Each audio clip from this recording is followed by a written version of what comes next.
بسم الله الرحمن الرحيم وبه نستعين. ان شاء الله هنكمل شغلنا في البايندينج. طبعا ناخد بس معلومة بسيطة. انا دلوقتي عندي 2 بيج. طب افرض ان انت حبيت تدلت البيج دي، لو هتعمل رايت كليك عليها وتقول لي ديليت. طبعا هنا بيقول لك يوسج في مكانين، المكان الاولاني اللي هو الديفينيشن بتاعها، المكان التاني اللي هو طبعا السي بي اكس، ملف السي بي اكس. ففعلا زي ما احنا شايفين بيقول لي داتا بايندينج سي بي اكس وموجوده طبعا في الديفينيشن. طيب انا دلت البيج دي ودلت برضك البيج دي، طبعا اوريدي لسه ليهم بيج ديفينيشن ولسه ليهم ملفات سي بي اكس. طيب هدخل هنا جوه السي بي اكس البايندينج نفسه. بيقول لي طبعا انت عندك موجوده في البيج ديفينيشن، تمام، اوكي، ليها بيج ديفينيشن. هدخل في البيج ديفينيشن دي، هديليت، وهدخل في البيج ديفينيشن دي وهديليت. كده انا دلت البيج بالبيج ديفينيشن بتاعها، طبعا لسه موجوده في السي بي اكس. هدخل جوه السي بي اكس فايل، ديليت،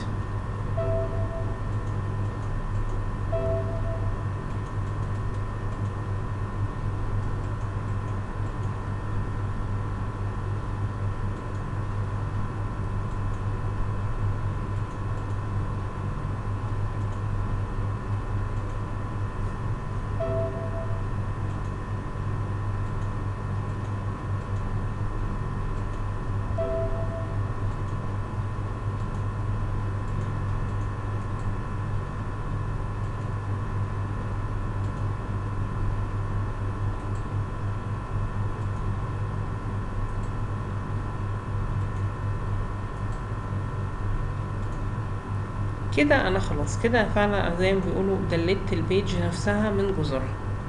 طيب تعالى بقى نعمل بيج جديدة.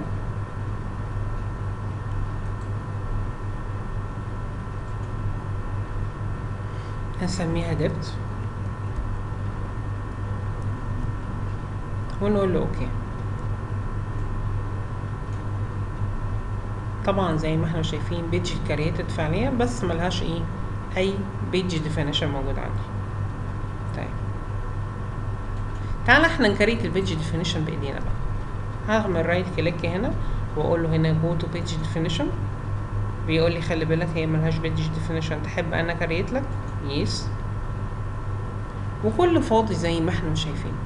هنيجي هنا بمنتهى البساطة، أول حاجة هعملها هكريت الايتريتور اللي هيجيب منه. فاجي هنا اقول له عندي هنا بيقول لي طبعا عندك حاجه اسمها اكسسور ايتريتور، ده بيبقى مبني على الاكسسور بحيث ان هو يبقى حته الماستر للتين. ده الايتريتور اللي بيبتدي يعمل عمليه ايتريت. مثل الايتريتور ده بيبتدي يريتيرن على بيلوب على الريتيرن تايب اللي خارج من المثل. يبقى ده مثل ايتريتور وايتريتور واكسسور ايتريتور.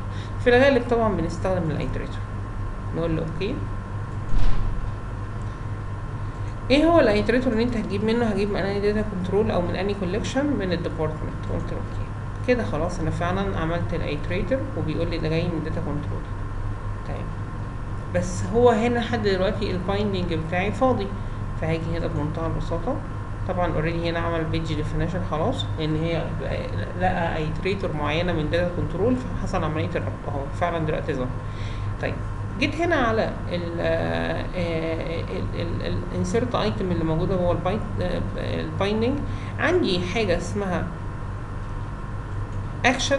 ده طبعا بيبقى اكشن بيجيب من ميثود معينه. تمام، اقدر اكون بيه ميثود معينه، او اقدر مثلا اجيب يعني اكشن معين زي هو previous next last وهكذا. تعال نعمل بدل فورم عاديه.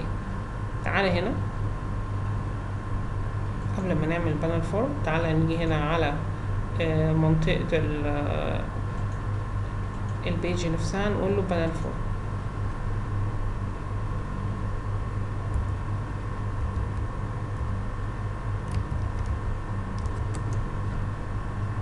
بانل فورم لي اوت. تعالى بقى نبتدي نسحب مجموعات فيلدات.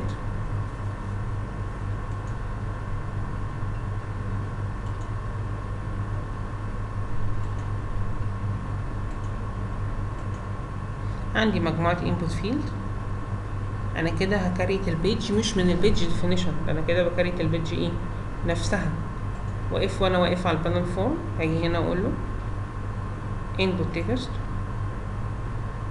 وانبوت تكست تاني وتالت ورابع، وكمان هدخل هنا اعمل مجموعة بوتوم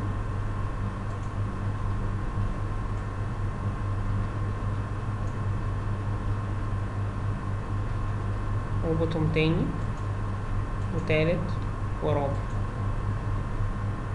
دايما البوتوم يا جماعة احنا بنسراوند ويز بانل جروب لي اوت. هاجي هنا اقول له سراوند ويز، يعني هحوطها او احطها في بانل لوحدها، بانل جروب لي اوت اهو، بقف في جروبينج اهو زي ما احنا شايفين. البوتوم الاولاني ده وليكن هسميه ده نيكست، او حتى اسيبهم فاضيين دلوقتي. طيب انت عايز تعمل ايه؟ انا عايز اربط ده يبقى الاي دي، ده الديبارتمنت نيم، ده المانجر اي دي، ده اللوكيشن اي دي. طب هتربطهم ازاي؟ لو جيت عملت رايت كليك هنا قلت له بايندنج اي دي اف كونتينر، بيقول لي انت عايز من اني داتا كنترول، هقول له من الديبارتمنت، من اني كوليكشن، اني واحد الديبارتمنت اي دي. اوكي، بيقول لي this control not compatible with component you have selection. قلت له اوكي ماشي. اوكي طيب اعمل ايه دلوقتي؟ هدخل هنا بمنتهى البساطة على البايندنج، اخترت من هنا حاجة اسمها attribute value، يبقى الاتريبيوت فاليو اللي هو الايه اتريبيوت. تمام، انا عندي هنا اتريبيوت اللي اسمه department ID department name وهكذا. قلت له اوكي، من اني داتا كنترول، من داتا كنترول ده عايز ايه منه؟ عايز department ID. قلت له اوكي.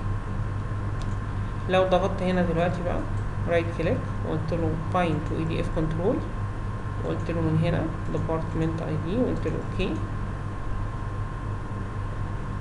زي ما احنا شايفين دلوقتي، يبقى انا كده فعلا عملت ايه؟ البايندنج. يبقى انا اول خطوه بعملها بضيف الاتريبيوت، وبعد كده بعمل عمليه الايه؟ البايندنج عليه. فعليا اهو حصل الديبارتمنت اي دي بقى موجود، والديبارتمنت فاليو بقت موجوده بالشكل اللي احنا شايفينه. طب لو جيت عملت على ده كده رايت كليك وقلت له بايند تو اي دي اف كنترول وده ديبارتمنت نيم، اوكي.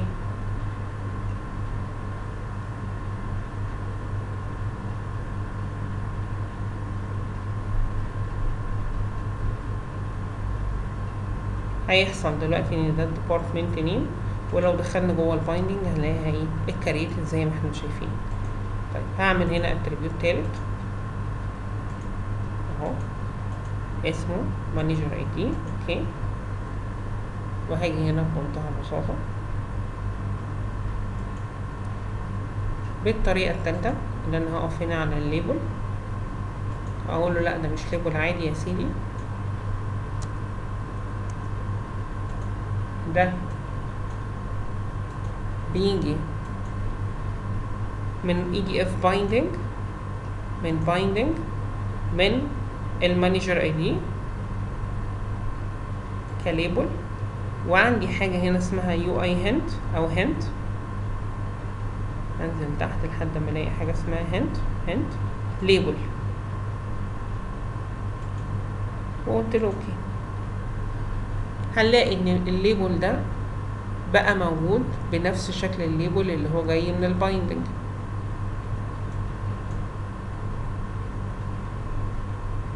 هو مانجر اي دي زي ما احنا شايفين. هقف عليه واحدد له الفاليو بتاعته. هاجي هنا هقول له الفاليو بتاعتك هتيجي من هكذا. هنا نفس الموضوع expression builder. انا بعلمك هنا اكتر من طريقه توصل بيها للحاجه اللي انت عايزها من المانجر اي دي. منين من المانجر اي دي؟ من الانبوت فاليو بتاعته، input value.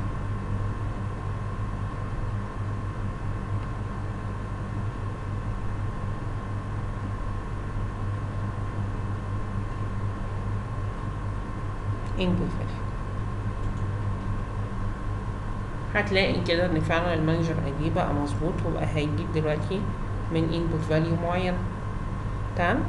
يبقى انا دلوقتي عرفتك حاجه، ان انت اوريدي اللي موجود في البايندنج ده دول الاتريبيوت، دول مجموعه ايه اتريبيوت. طب تعالى كده نعمل بالطريقه الاسهل بقى، اللي انا هقف هنا على ده واقول له رايت كليك بايند EDF كنترول كذا، ده لوكيشن ID. اوكي، يبقى دي اول حاجه اتعلمتها هنا في البايندنج، اللي انا اصلا عرفت فعلا كريت الايتريتور من شاشه البايندنج نفسها، وحطيت هنا مجموعه اتريبيوت. عندي ايه تاني؟ بيقول لك عندك حاجات تانية كتير، عندك حاجه اسمها اكشن.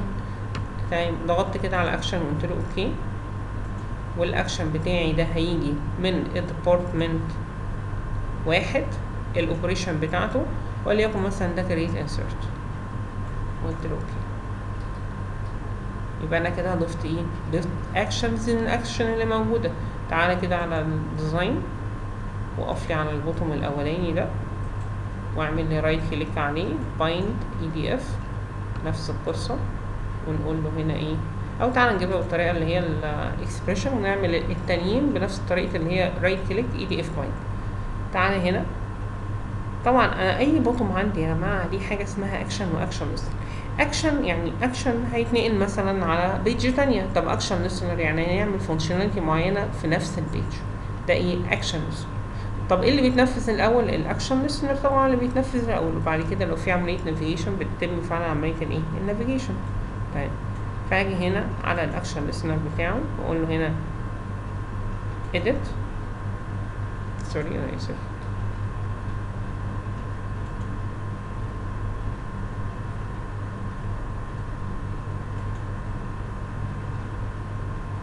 ده اكشن، ونيجي هنا على البايندنج create insert اهو موجود.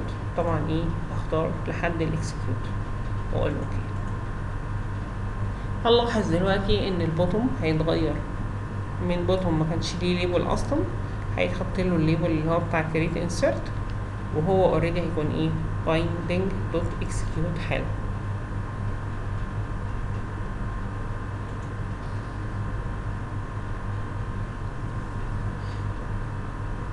طيب، عندي طريقة تانية ايه هي؟ اللي انا ممكن اقف هنا على بوتوم ده، رايت كليك عليه واقول له bind EDF control، واجي هنا على نفس المسار operation واقول له ده وليكن مثلا بيروح للنكست.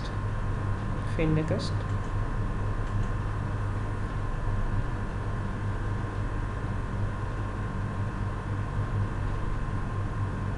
زي ما احنا شايفين راح للبايندنج نيكست دوت ايه اكسكيوت.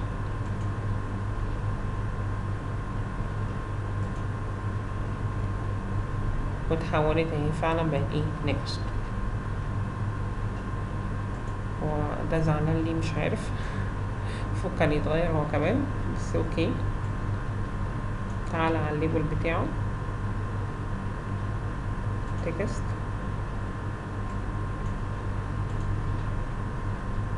expression builder binding create insert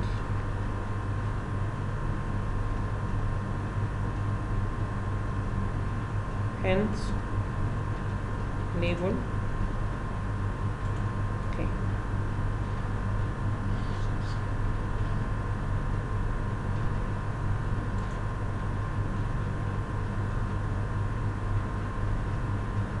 create insert ظهر.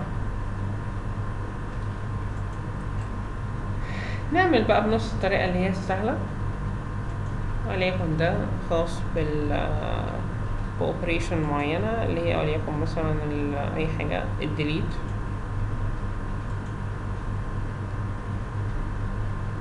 والأخير خاص بحاجة معينة وليكن مثلا اللي هي اوبريشن أي حاجة بريفيس بس.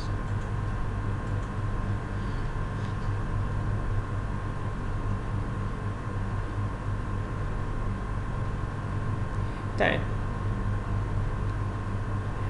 دلوقتي طبعا انا لو سيفت ورحت على البيج ديفينيشن بتاعتي اهي، ده البيج ديفينيشن، الاكشن بقى موجود والاتريبيوت بقت ايه موجوده زي ما احنا شايفين. طيب تعالى نكريت ايتريتور تاني.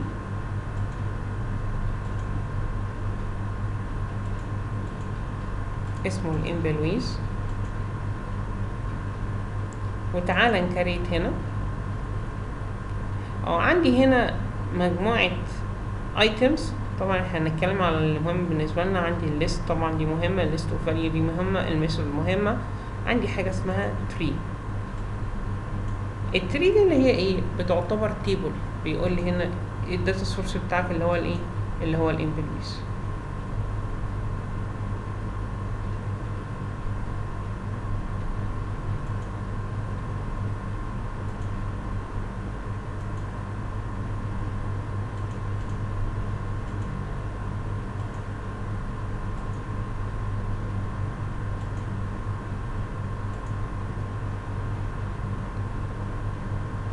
اختارها تيبل.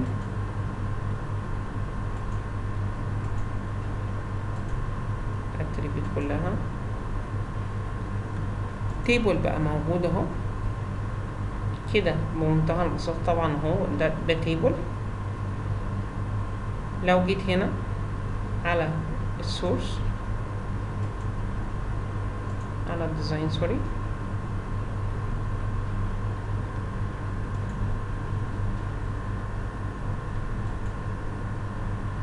واصلا كنت انا سحبت من الداتا كنترول مثلا حاجه زي الامبلويز بالشكل ده.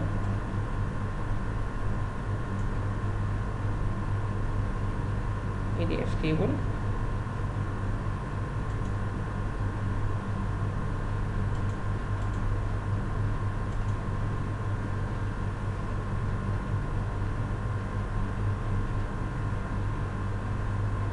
طبعا ميزه اللي انت بتسحب حاجه من الداتا كنترول على طول ان هي بتعمل لها بايندنج اوتوماتيك. يعني انا دخلت هنا جوه البايندنج، بص ظاهر لي هنا ده على هيئه حاجه اسمها ايه؟ تري، وجايه طبعا من امبلوي ايتريتور. تعالى ندلل ده مش محتاجه. امبلوي اللي هو التري اللي موجوده، تمام اوكي. واوريدي السيتنج بتاعتها ان هي جايه منين؟ من الايتريتور ده. لو عملت ايديت طبعا المفروض طبعا اعمل الكونفيجريشن دي. اختار هنا الروت سورس بالنسبه لي الامبلويز، تمام اوكي. واختار الاتريبيوت. انا طبعا دي مكنتش عملتها. دي صفحه يا جماعه بسيطه جدا، اوكي. الصفحه دي عملتها اوريدي هنا.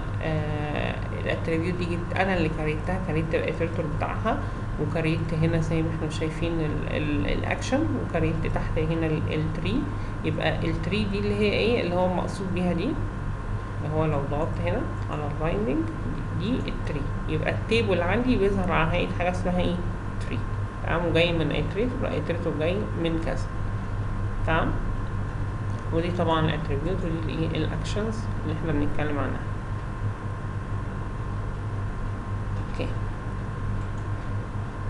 بكده نكون يعني اتكلمنا في الفيديو البسيط ده. طبعا انت لو عملت البيج دي رن هترن عادي من غير اي مشاكل، يعني هو رن ومش هكمل الرننج بتاعها. يعني هو اوريدي لو كان في اي ايرورز موجود كنت هلاقي تحت رسائل ايرورز عماله تظهر. بكده نكون اوريدي خلصنا الفيديو ده. ان شاء الله الفيديو الجاي نتكلم على جزئيه جديده. يعني تعالى كده نشوف البطاريه اللي عندنا ناقص فيها ايه. هيبقى ناقص طبعا موضوع الكودينج، وهيبقى ناقص موضوع الامثله. طبعا البيج هي رنت مفيش مشاكل خالص.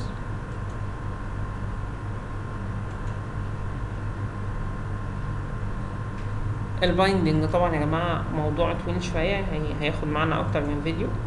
طبعا هنا بيقول لي ازاي تقدر تعمل تريس، شفناها الفيديو اللي فاتت، اللي انا ممكن اشوف انا واقف على اي كومبوننت معينه، دي جايه من بايندنج ايه، اللي هو جاي من كوليكشن ايه، اللي هو جاي من في اوبجكت ايه بالظبط. الفي اوبجكت ده بيوصلني للانتيتي، ومن الانتيتي دي هقدر ابقى عارف جايه من اني ايه، من اني تيبلز موجود، تمام. الداتا كنترول اللي هو الموديل جاي من اني ابلكيشن مديول، جاي من اني فيو، جاي من اني انتيتي، والانتيتي دي جايه منين بالظبط.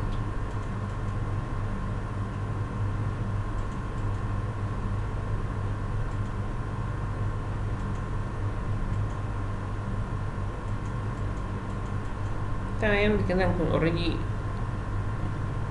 خلصنا الفيديو ده. تمام، هي بيكمل معايا بقى بيقول لي اهو انت وصلت للابلكيشن مديول اللي جاي منه، بدوره هتعرف جايه من انهي فيو، وبدور الفيو تعرف جايه من ايه، من اي انتيتي.